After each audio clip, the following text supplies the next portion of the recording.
You are listening to a renowned safety expert, Dr. Jay Allen. On Safety FM.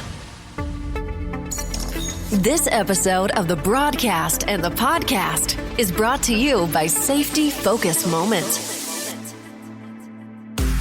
They're consultants that want to help you get the safety culture you've been looking for. For more information, go to safetyfocusmoment.com. Well, hello and welcome to Safety FM. This is Jay Allen, your safety manager and host. Should I say hello and welcome to 2019, or how many times do you say that before it kind of gets old and redundant? Anyways, welcome to the show today. How's been your new year so far? Are you keeping up with your New Year's resolution? Are you doing all the things that you promised to yourself that you said you were going to do? I hope so. Anyways, hopefully everything is going fine and well on your side of the planet, wherever that might be. Today we have the privilege of speaking to Ron Gantt. Ron Gantt is the Director of Innovation and Operations at Reflect Consulting Group. He also has a little website that you might have heard of known as Safety Differently. And I am entirely joking as I say a little website. If you've been involved with human organizational performance for quite a while, you kind of know that that is the standard, the gold standard of where a lot of the information comes from in regards of human and organizational performance. Anyways, enough of me chatting and let's get this started. Let's enjoy the interview today with Ron Gantt here on Safety FM.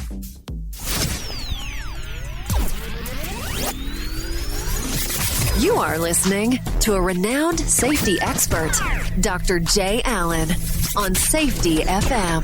Changing safety cultures, one broadcast and one podcast at a time. Join the fun on social media and find us on Facebook at Safety FM. So Ron, I have to ask you, how did the journey start? How did you decide to all of a sudden take this safety journey? Okay, so in effect, I was raised into safety, and by that I mean, so my dad was actually a firefighter for the first, good part of my life, and became a fire chief.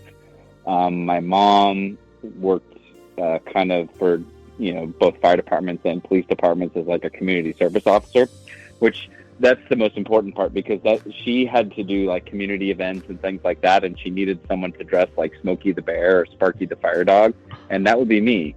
And so I got to go to community events and do stupid things like that. So every time people like kicked Smokey the Bear in the shin or something like that, that was me. Thank you for that. Oh, yeah. But no, so I kind of grew up in that sort of public safety space.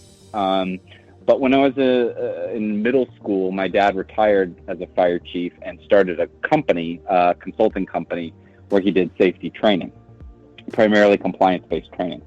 And he started it in the room next to my bedroom. And I heard him do a lot of the work and whatnot, and it sounded extremely boring.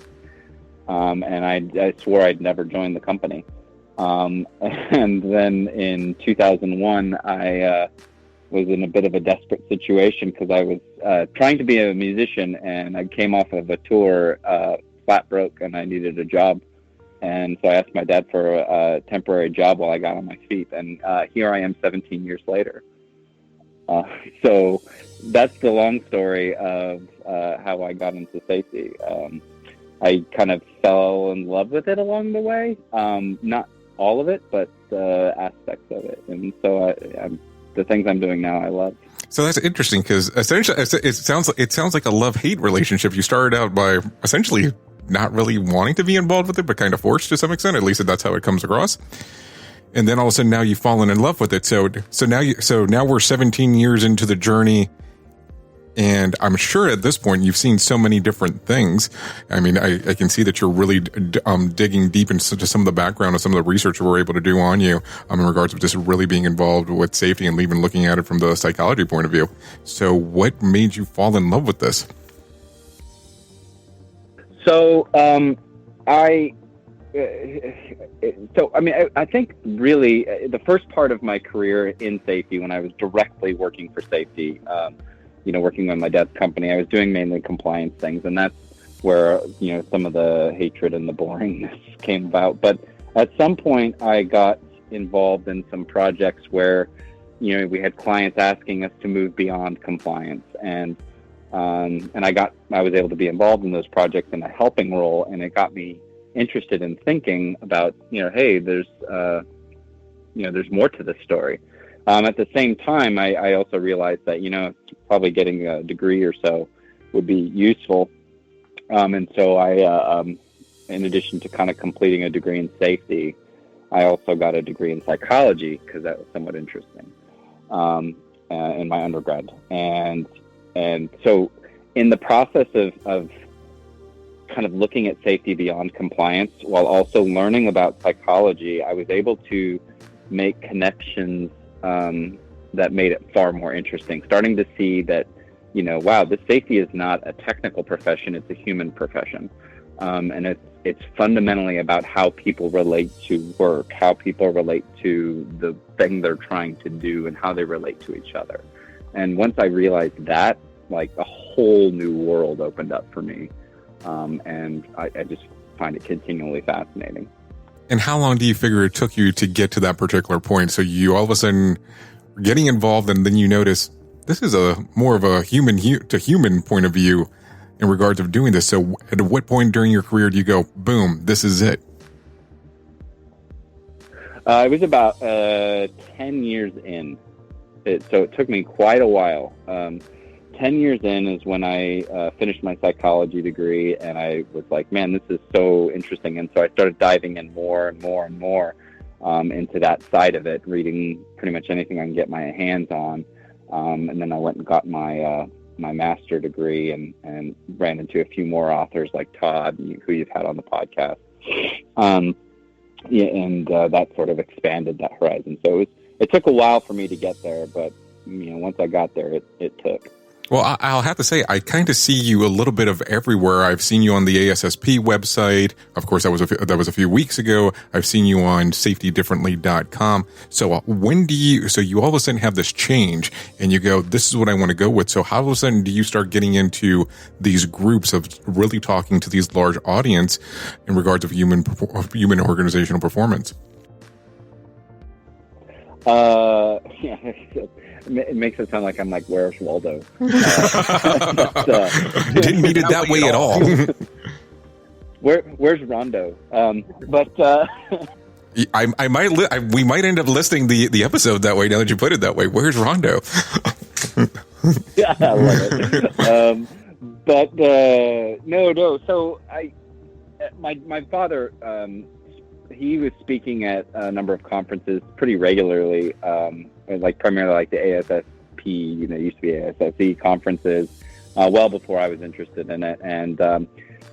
And so kind of getting me started in that process, as I was finishing my psychology degree, I started looking into like disaster psychology, how people respond in emergencies. And that was interesting, of course, because of my father's background. And so I was able to bounce ideas off of him, and we kind of we collaborated on both a presentation and a paper, and that sort of got me into that speaking role. And I was like, wow, speaking's kind of fun. So I started speaking a lot more on different topics, and as I was kind of learning things, I would develop ideas and start speaking to different audiences, both local and some of the national conferences. I think probably the big things that really helped me, get out there is I also, when I was finishing my my master's degree, I just basically decided I wanted to start a blog just so that I could share my thinking. And my goal in doing that wasn't as much to teach as really to learn, because I've sort of learned along the way that one of the things that really helps me get good at a concept is really putting it out there and letting people throw rocks at it. And when you do that, people will, they don't pull punches, especially on the internet. And and it really helped me sort of clarify my thinking in a number of areas. So I started a blog through my company, which that ultimately led me to the Safety Differently site, meaning Daniel Hummerdahl, who started that site. And so, I mean, and through that, you just kind of meet people as well. And so that's sort of, I started speaking, and then I started putting the blog out there, and then that sort of got, I guess, my name out there. But it wasn't so much me doing it as like, oh my God, I'm this really smart person and everybody should listen to me. It was more actually me like, I'm not a smart person and I'm struggling with these ideas, and I want to, simultaneously share that, but also have people, teach me, because one of the things that's hard with safety, especially when you get into the human performance side of things, is it's less so now because it's becoming more mainstream. But there's no one in my area I'm in California who at that time I was able to share these ideas with. So, in order to really share ideas and learn from other people, you really have to connect with them digitally, or at least you had to at that time. And so that was that. That was kind of a long, meandering answer. I hope I answered your question.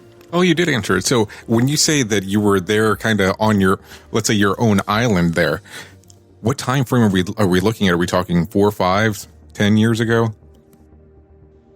Yeah. So this is more in the neighborhood of 4 to 6 years ago, is when I started the blog, for example.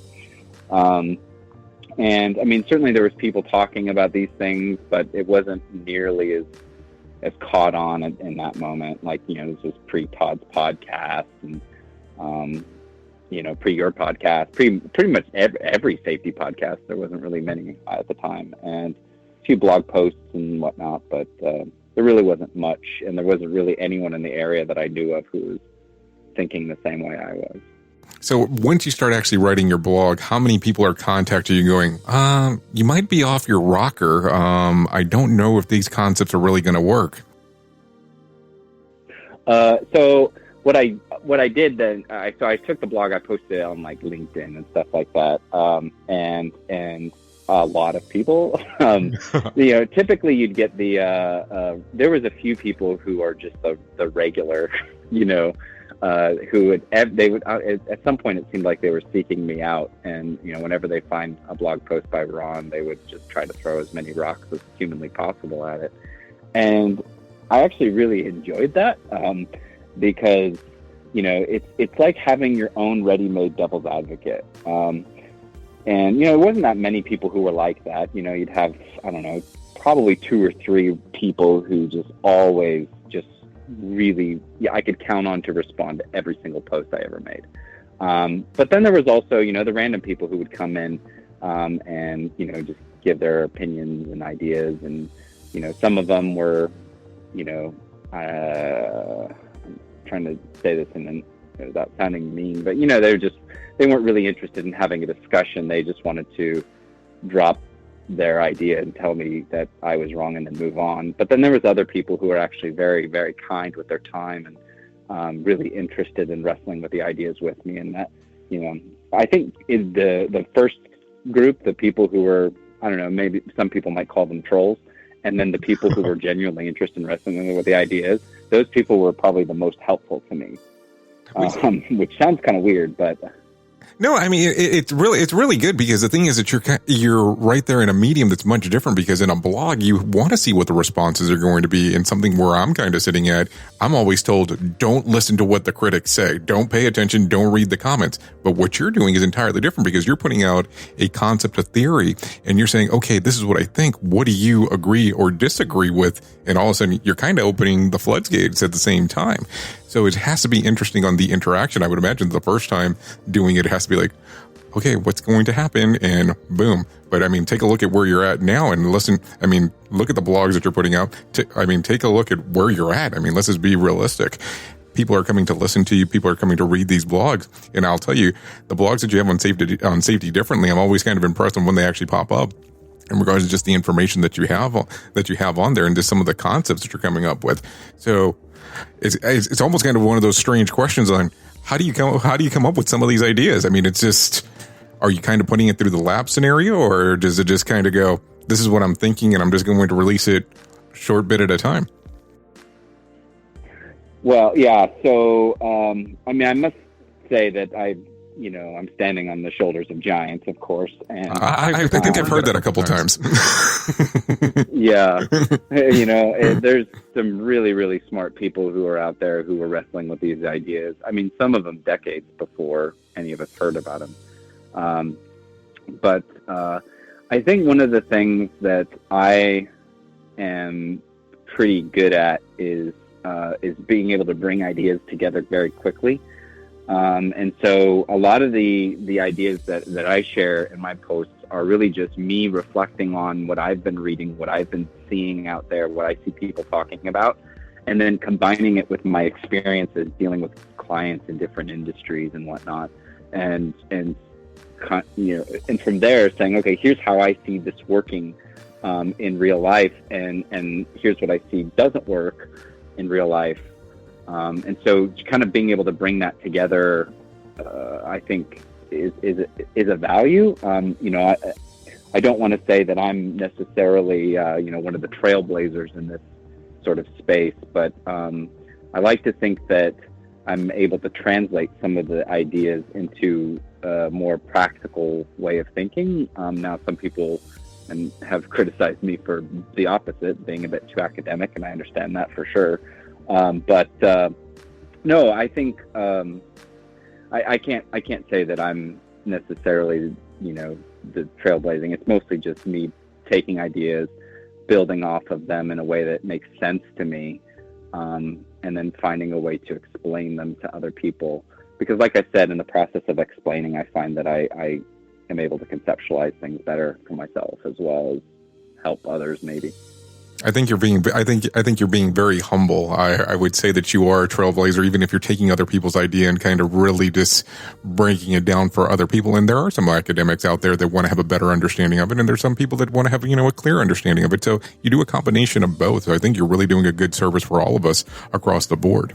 So as you're looking at this, what do you take a look at and go, this is what I believe is going to be the next step? And I'm not going to sit here and go, is this going to be safety 3.0? Is this the next chapter of safety? What do you see the changes are? I mean, I've seen so many different papers of behavior-based safety and HOP, and all of a sudden maybe we can do a combination. And I've heard the red pill, the blue pill, maybe we have a purple pill, and all this other kind of stuff. What do you see coming down the pike from your point of view? It's the chartreuse pill. And hear me. No, I'm just kidding. But I was like, hold on. Whoa! Ron's dropping knowledge bombs all over the place. Look out! No, I don't know. So I guess there's two things I want to say relative to that question. The first is just a general comment that the sort of tribal theoretical debates that sometimes aren't really debates so much as this side's better than that side. I am very uncomfortable with, and I'm actually really struggling with that right now myself as to what is the right way to approach this. There's many terms that are thrown around out there, and you named some of them HOP, BBS, and then there's other safety 2, safety differently, new view, which sometimes people use interchangeably, sometimes people use in a very constraining, and I don't necessarily mean constraining in a bad way, but very defined ways, and I don't know what the right way to approach that is. On one hand, I tend to be someone who is more like a social constructionist, saying, well, let's see what emerges here, and let's see how people are defining these terms in practice. But and there's often very good and cool things that come out of that. But on the other hand, I'm a little bit concerned that some of the very useful and practical things that are nuanced in each of those terms that we just used are going to get lost. And so I'm not really sure what I think on that. And that sort of leads actually to the overall crux of what I believe is the crux of your question. What's next kind of thing. And I think for me, what's next, the two big pieces that I think are really critical that we need to move towards as a profession is number one, and this comes from Drew Ray. professor over at Griffith University in Australia. We need to get better at identifying, asking for, and using evidence as a profession. We don't do that at all. We're terrible at it. It's to the point where we don't even need it, and it's shocking to me. And so I think as a profession, and regardless of whatever, camp you sit in terms of the best way to practice safety, we need to know where the evidence is. And if we don't know where the evidence is, we need to start creating it. And I don't mean creating it in the sense that we're fabricating evidence, but I mean what's the evidence that what we're doing is correct, is beneficial, is useful, is meaningful? And I don't know that that's very clear in many cases, and that's sort of shocking to me. So that's one thing. I think as a profession, we can get better at being clear at what is the mechanism by which the intervention that I'm going to use is going to work, and how would I measure that? And one thing I just want a little asterisk on measure, I don't necessarily mean quantitative. But if we don't know how to measure it, if I don't know what good looks like, then how the heck can I say that I'm not selling snake oil? I think that's something we need to look at and get much better at. Secondly, I think we need to really look closely at how we define safety. And the definition that I think we should be moving towards is a more holistic one, where safety is not just the absence of negatives, but the capacity to be successful in varying conditions. And I like that definition. That comes from Eric Hallnagel. I like that definition a lot because it aligns us with the organization and situates what we do with the goals of what people are trying to achieve. It constrains, so it gets us away from the old bureaucratic stuff, unless we can show that stuff actually leads to outcomes. And so I think those 2 points that I brought up about evidence and about the definition of safety work very well together. And I think that's where we need to focus. We need to start generating evidence around what is it that we actually produce in safety, not just how many accidents that we prevent, which is theoretically problematic, but what are we actually producing? How are we making the world a better place? Not just by, hey, we didn't kill anybody today. That's not necessarily a good measure and very problematic, but what are we actually doing to make the world better? That's the kind of stuff I think is going to be very interesting to start seeing more and more discussions around in the safety space, if that makes sense. Oh, absolutely. And you have a very good definition there. I'm going to tell you, I'm going to steal it. I'll give credit to the person that you referenced one time, and then I'm going to steal it as my own, but everybody will know that I stole it. But I have to tell you, as I listen to you say this, it's very interesting, especially the different approach there, because a lot of organizations really think that they're safe because they don't have an issue. But the way that you're looking at it holistically across the board is, I want to say to an extent, is really an operations approach, which most safety people don't really take. Normally when I sit and speak with safety people, it's kind of like safety versus operations, which is kind of a bad thing when you kind of look at it, because those are the people that you're trying to impress to some extent. So when you start talking about this and being able to move forward, how do you see a structure of an organization doing that? Do you feel that that's kind of like just a culture built in as you move forward with it? Well, yeah. So in implementing this and you doing it in practice, at least the way I've done it, when I have conversations with organizations, so number one, you need to get people to be more curious, because you're right. At the end of the day, I don't see safety as a hazard problem per se. It's a work problem. I think we need to change the unit of analysis away from just hazards and risks and do it towards work. Because there's a lot of things that are contributing to what we would traditionally call safety and causes of accidents, things of that nature, that are just normal work processes. And as a psychologist, that the way people fail is not the same way that machines fail. And machines, they typically fail because something breaks, but people don't break like that. That's not how cognition works. And so the way we think about risk and hazard, you can't think about it like machines. People are goal directed. They're doing something. They're trying to achieve something. They're locally rational.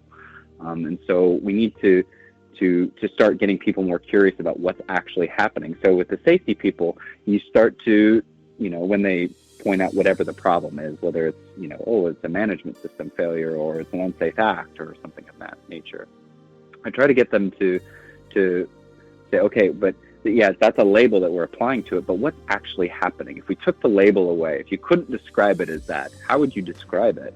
And then when they do that, they start to describe it in terms operationally. And then you say, okay, now we can, once we know what it is operationally, I can operationally go in and change that. Because I can change the operations a heck of a lot more than I can change people's risk tolerance. And so that's one way you can get that conversation started with safety people. With management, I find that, the first step is getting them past the idea that safety is just the absence of accidents, at least with the organizations that I've dealt with. Because often I think managers are trained, and I use that word trained loosely. It doesn't mean they're formally trained. But in my experience, a lot of top managers and whatnot see safety as a separate entity within the organization that is tasked with eliminating accidents and or maintaining regulatory compliance. And so with them, you have to start to show them, well, no, safety is inherently related to how you do work. And if all you want to do with safety, within organizations, they have this entity that touches every aspect of the work that they do. And all they want to do with that entity is have it constrain the work. That seems problematic. It's a missed opportunity. Why not use that entity, the safety department, to actually enable work processes to happen more smoothly? And in effect, you're sort of making it a kind of an upgraded quality department. And so it's really just about changing, getting into the definitions that people use around safety, and what safety does, the work of safety, and trying to get them to see it from a different perspective. And once you do that, then, the narrative starts changing and people start seeing different possibilities. So when you go into a company or an organization, what do you normally interact with most? Or is it the management, or is it the actual safety person, or some of the line level people? Well, so first getting in is, whoever calls, and that's usually related to the problem that they're trying to solve. Often it's the safety people, but it could also be management who's having a problem. And sometimes, unfortunately, management calls because they don't trust their safety people. But regardless, that's, so the first people you talk to is whoever really is made first contact. But once we get out there and start trying to figure out what's actually happening in the organization, and what are the opportunities for improvement for whatever problem we're trying to solve, inevitably you end up touching the workforce a lot, speaking with them, interacting with them, observing work. And that's partly a reflection of the fact that, something that, Todd and Bob and many others that you've had in your podcast speak to is, workers are often subject matter experts for the work they do. It's also just a very pragmatic reflection of the fact that the overwhelming majority of an organization is often the workforce, the people doing the work. And in effect, it starts, going back to the idea of narrative realignment and changing people's perspective on what's happening. It flips the script and shows people that, if 80% of the organization, or whatever number we decide to use, is actually going in and making the widgets or whatever it is we're trying to achieve. Why is it that part of the organization also has to do a lot of their work in order to satisfy the other 20%? Shouldn't it go the other direction? And so by spending a lot of time with the workforce, you start to get people almost intuitively aligned to the idea that, wait a minute, that's where the rubber's meeting the road. We should be spending a lot more of our time and effort focusing in that area. And so to kind of answer your question directly, a lot of times spent with the workforce, but of course you need to have management and safety and, other entities as well, engineering, procurement, et cetera, at the table, because an organization is not a building, it's a grouping of people. And so you need to make sure those people all have a seat at the table and a say to some degree. And I think that sometimes that becomes the difficult portion, because everybody kind of feels that they're segmented at one portion. So really trying to grow the organization to understand that, hey, everybody should be involved as one. And don't get me wrong, I don't ever try to sit around and talk to people and say, safety's first. Because I will tell you, the moment that an organization stops making revenue, they are not going to tell you that safety is first, because the moment that they can't make money, they're not going to continue operating. So I think it's interesting on what you're talking about in particular, because most organizations don't look at it that way. They look at it as, hey, you're kind of just compartmentalized and that's pretty much it. And then we kind of move forward, and we'll take the safety person's perspective from time to time, but maybe if it's going to probably stop our operation in regards of, let's say, for instance, like you said, making the widget, if it's going to stop that, well, that's not going to help us to make revenue. So as you go in and have the conversations, do you run into a lot of difficulty on most organizations saying we're not really safety conscious, or do you feel that at the moment that they've already called you, they're already going that direction? No. So one of the pluses and minuses of the safety profession today is that we use terms that everybody understands, but nobody can really define it in a way that everybody will agree. So like an example of safety culture.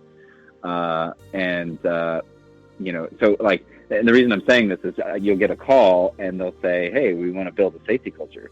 And so intuitively you would say, wow, this is an organization that's forward thinking. They want to improve things. They're very interested in making things better.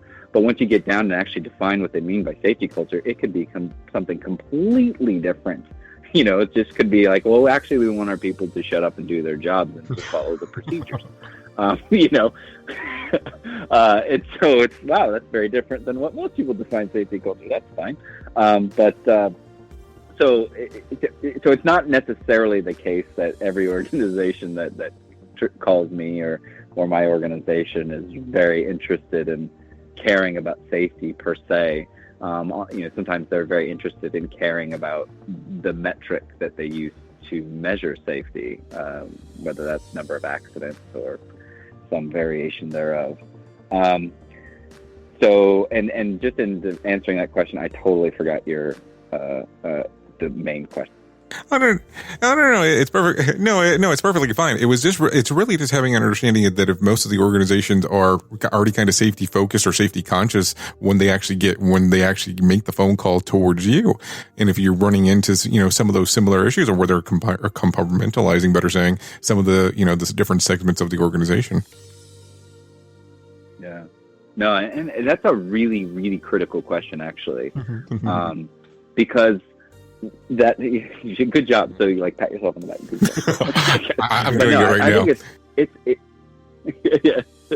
I think because safety conscious is another term that there's no scale out there to say that okay, this organization is more safety conscious than that organization, that we would all agree on. And the reason why I want to point that out is because I've dealt with organizations that care a hell of a lot about safety, and it's a podcast, so you can't see me doing air quotes right now. But the way they're defining safety is not in alignment with the goals of the organization, and so, or even in alignment with the realities of the work that they have to do. And so they're coming at safety with this mindset of, well, hey, this one organization that we saw at a conference one time does it this way, and they've had very little injuries, so this must be the way to do safety. And they're not realizing that caring a lot about, again, air quote, safety doesn't necessarily mean you're going to come up with a productive safety program that's going to work for your organization. And so sometimes you actually, having a safety conscious company can work against you, because people can care so much about safety that they stop caring about the workforce and stop caring about the work that they're trying to do. And that leads to extremely counterproductive behaviors. I got a lot of flack one time on LinkedIn because I posted this and said, sometimes we care so much about safety that we forget that the main goal is people. And everyone, I had a lot of people, not everyone, a lot of people came along and said, well, how can you care about safety and not care about people? And I wanted to just shake these people and say, oh my God, I see it all the time. There's so many things that are done in the name of safety that are extremely disrespectful and dehumanizing. And that's wrong. And if that's what safety is, I don't want to be a part of it. And you could say, well, we're saving lives, so who cares if they're humanized? But we have to remember that, safety, if our goal is to stop people from dying, we lose that battle 100% of the time.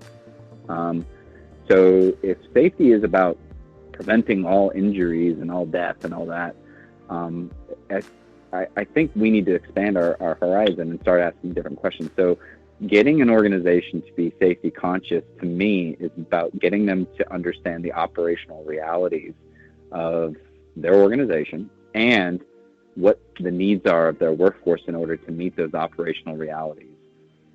We spend most of our lives at work. I think we can do better than just treating our workers like kids in the name of making sure they don't get hurt at the end of the day. I think we can do better than that. But you have to understand that. That was like a rant. I totally ranted. Oh, no, you're perfectly fine. You have to understand that a lot of people actually believe that, though. They believe that the whole concept of safety is having, let's just be realistic, a glamorized babysitter that, oh my God, this is about to go wrong. Go get the safety person, and they're going to turn around and tell ex-employee that they shouldn't do that because they could be hurt. And you're absolutely right. And we tend to do that. And then the other thing that I always love is when people look at something and go, well, we need to make sure that we turn in this amount of audits because it's a safety request. It's like, what? What are you talking about? It's like, okay, so let's use that as a concept. So let's sit inside of this boardroom, because that's what happens most of the times, and go, tell me something about the room and write it down on a piece of paper. And in return, after you write this down, let's take a look at it. Now, what changed inside of the room because you wrote this down? And they look at me like I'm nuts once I bring that up. But that's exactly what some of those audits do, because most of the times they just go directly into a drawer. And people do absolutely nothing with them. And it's crazy. I just don't get it.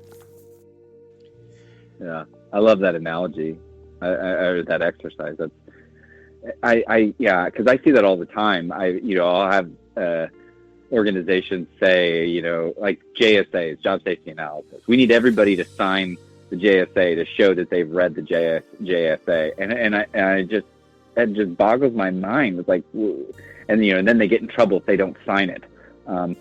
So let me understand this: putting a signature on something is evidence that someone read something.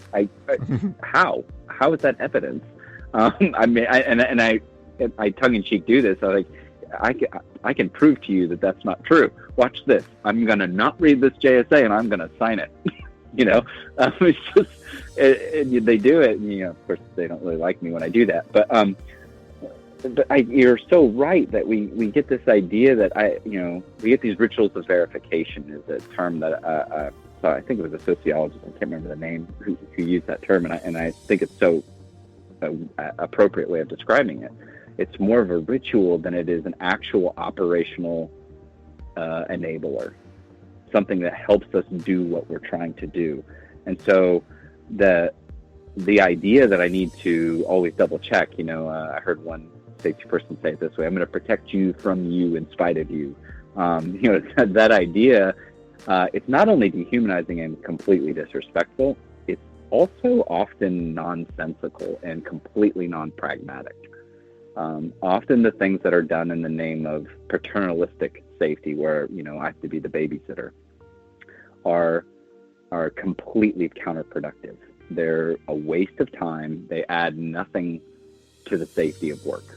And so if you show that to organizations, I think it gets a lot of aha moments, and they start to realize that, you know what, maybe the cost of doing this is not worth it. Of pissing our people off, and maybe if we let go of the reins, we might actually get better outcomes, and in many cases that's very true. Well, I always find it interesting when you start dealing with organizations that have been around for a while, and they have that whole concept there where they turn around and they go, this is what got us to the ball game, so why should we change it? And it's worked out so well for us to this point. So all of a sudden, you're going to come in here and you're going to talk to me about, let's say, quote unquote, a philosophy, and this is supposed to work, and there's not an actual program that I do checkbox 1, checkbox 2, checkbox 3. And it drives a lot of people crazy. The one that I always love the most, too, is when they turn around and go, if we're going to change the safety culture, what's the timeline on that? What's the timeline? It's like, really? Do you have a timeline? It's like, do you have 2 employees? Maybe we can figure it out real quick, but that's not the case. And those are the questions that I keep on driving me crazy. So just listening to how you're taking the whole or operational approach, and actually incorporating it all into one, I think it's such a great approach. And I really am interested in the work that you're going to do going forward with that. Thank you. Yeah. No, I think you're spot on. And it's so bizarre to me, the way we've oversimplified culture and turned it into this, well, and the organizations like you mentioned that are doing it forever, well, we must have a good safety culture because we've been doing it for so long. That's such an ironic way to approach this, because that is logically equivalent to the phrase that every safety professional hates. When you go and you tell someone, hey, you shouldn't be doing that, and then they say, but that's the way we've always done it. I've been doing it this way for 25 years and I've never gotten hurt. It's logically the same as me saying, well, we've been doing it this way for a long time as an organization and we have good results. That's not an argument. That's, you're not presenting evidence in a way that, we would say is very valid, right? So let's examine it. Let's understand what we're doing. And when it comes to culture, the simplification that we can turn it into a timeline is shocking. But I think the operational focus is critical, particularly related to culture. I take more of an anthropological view of culture, where culture is more about how groups self-organize in order to achieve goals in a given environment, right? You think of like a tribe, for example. How does a person enhance their ability to get food in the jungle? Well, if you get more than one person hunting, you probably increase your likelihood of getting food. And after a while, you create rules, informal rules about how to hunt and how to do it. It becomes routine, right? That's the essence of what culture is. And so if culture is about how a group can optimize its behavior to be successful in a given environment, then you have to take an operational view, because culture is inherently related to how work gets done. And I like that viewpoint because it demystifies it a little bit. It's not just about how I feel anymore. It's about what I do. And if I really want to change the barometer, I focus on how work gets done. Or if I want to adjust the barometer on what culture is, you change how people do work, and you, in effect, will change the culture, if that's what we want to do, which that is a question mark a lot of people ask, but you know that. Absolutely. Now, let me ask you just a strange question. If people want to know more about you, where can they find you? And do you have any speaking engagements coming up or anything to that extent? Yeah, for sure. So first off, I'm the owner and contributor at safetydifferently.com. There's not a lot about me on there, but I do hope that people who are at all interested in what I've been talking about and what we've been talking about would go to that website, safetydifferently.com, and check it out and get involved. Lots of good posts on there from a lot of really, really smart people. Secondly, you can always find me on social media, LinkedIn, etc. My company, Reflect Consulting, is Reflect, REFLECTCG.com. So that's probably the best place to kind of find out more about me. But in terms of speaking, I think the most important thing, if anything I've said is at all interesting, we are actually having a workshop on Safety 2. Safety 2 in Practice is what's going to be called in February in Florida. And you can go to, I think it's safety-ii, like Safety 2 in Roman numerals.com. And you get all the information about that workshop. I'm going to be there. Eric Hallnagel is going to be there. A number of other people who are trying to apply Safety 2 in practice are going to be there. And so space is limited. So if people are interested, sign up soon. But that's going to be a really, really cool workshop, I think. And then outside of that, I think I'm going to be at ASFP in New Orleans in June. I don't know, other little things here and there. We try to post it on the website. So if you go to that Reflect website, it should be on there pretty quick here. So. Okay. Well, Ron, I do appreciate you coming on to Safety FM. Hey, thank you, Jay. You're a superstar. The views and opinions expressed on this podcast are those of the host and its guest and do not necessarily reflect the official policy or position of the company. Examples of analysis discussed within this podcast are only examples. They should not be utilized in the real world as the only solution available, as they are based only on very limited and dated open source information. Assumptions made within this analysis are not reflective of the position of the company. No part of this podcast may be reproduced, stored in a retrieval system, or transmitted in any form or by any means, mechanical, electronic, recording, or otherwise, without prior written permission of the creator of the podcast, Jay Allen. SafetyFM.com. Wow, how things can change from one week to the next. Hey, hope everybody out there is staying healthy. I know everything is super crazy. We feel disoriented by the COVID-19 virus. It's more important than ever to stay connected and check in with your loved ones. That's why I'm so happy I've got T-Mobile. Listen, T-Mobile isn't just talking the talk. They're taking measures right now to make life easier for everyone by doing the right thing for their customers during this really critical time. For example, T-Mobile has ensured all current customers with data plans have access to unlimited smartphone data on their network for 2 months. We're all in this together. T-Mobile truly believes that. And while many T-Mobile stores are temporarily closed to help keep customers and employees healthy, they've still got you covered with any help you need. Just check out T-Mobile.com. You can see what stores are still open and how you can manage your account online. Stay safe out there. During congestion, customers using more than 50 gigs a month may notice reduced speeds prioritization, video typically at 480p, capable device required.